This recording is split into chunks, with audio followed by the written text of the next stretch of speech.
If these fields can be more thoroughly explored, we shall then begin to recognize a number of practical working solutions. Mesmer suggested a few, and based upon his concepts, we can point out his idea that each person having a magnetic field and two persons coming close together, if these fields are sympathetic, the magnetism flows not from one person to the other, but through both persons, creating thereby a sympathy or an ability to be near with comfort.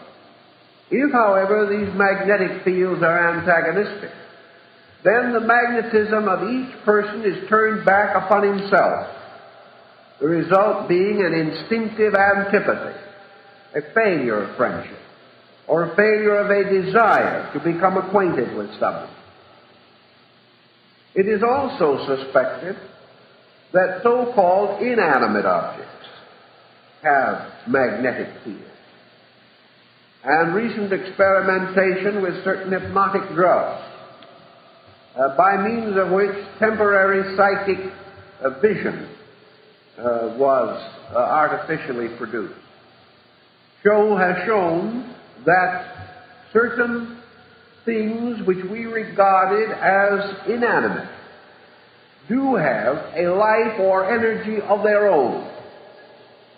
That therefore we may discover magnetism in rocks, that we may find it in wood even after it has been built into a table, that we will discover it in foodstuffs even after they have been cooked, that we shall find traces of magnetism everywhere, and that this magnetism may also be traced in terms of sound. Hashish eaters of the Near East and India, those using this drug, report that they can see words coming from persons' mouths, and that these words have forms and energy radiations. The power or the creative expression of the spoken word, or the creative word, or the fiat, may thus have more validity than we have been inclined to recognize. Any unit of vibration has a magnetic equivalent, and this may go still further.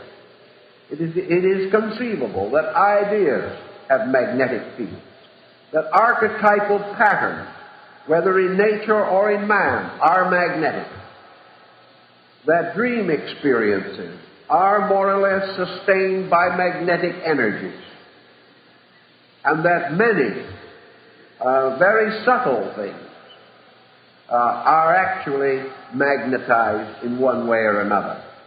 Paracelsus pointed out the magnetism of geometric forms, patterns, and solids. And other experimenters have found the magnetic emanations related to color, and have also been aware that colors create certain areas of conditioning within a magnetic structure. So does music.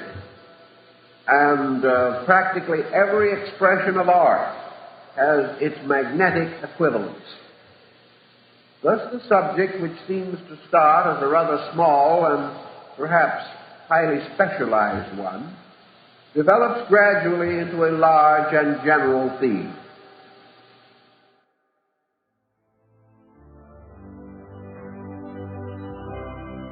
We know from Masonic sources, from their own writings, ladies and gentlemen, that Freemasonry deceives its own initiates. There is, however, a much broader deception announced in Revelation chapter 18, verse 23, quote, "By thy sorceries were all nations deceived," end quote. Let me say that one more time. By thy sorceries were all nations deceived. This verse unveils Mystery Babylon's control of the manufacturing and trafficking of illegal drugs worldwide. I can see you out there shaking your heads. Cooper's lost it. He's crazy. How could he possibly get that meaning out of that verse? By thy sorceries were all nations deceived. It's very simple, folks. Four Greek words are used to define sorceries as used in the scripture that I just read. They are: 1, pharmakeia, meaning magic medication in the practice of witchcraft. 2, pharmakeias and pharmakon, meaning a magician or sorcerer who manufactures and sells spell-giving potions. And 3, pharmakos, having the same meaning as pharmakon. In no other place in the entire Bible, except in reference to Mystery Babylon, are these Greek words for sorcery used in the sense they are here to indicate the manufacture, sale, and consumption of drugs.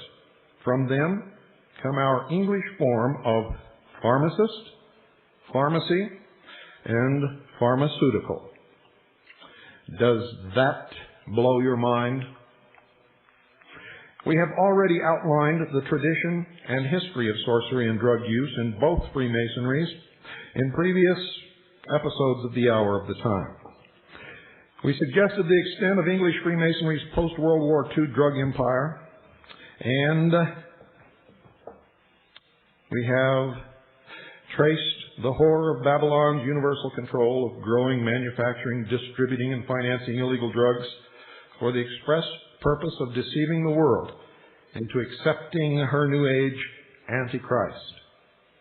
English Freemasonry's involvement with illicit drugs may be the strongest evidence that today London is home for Mystery Babylon.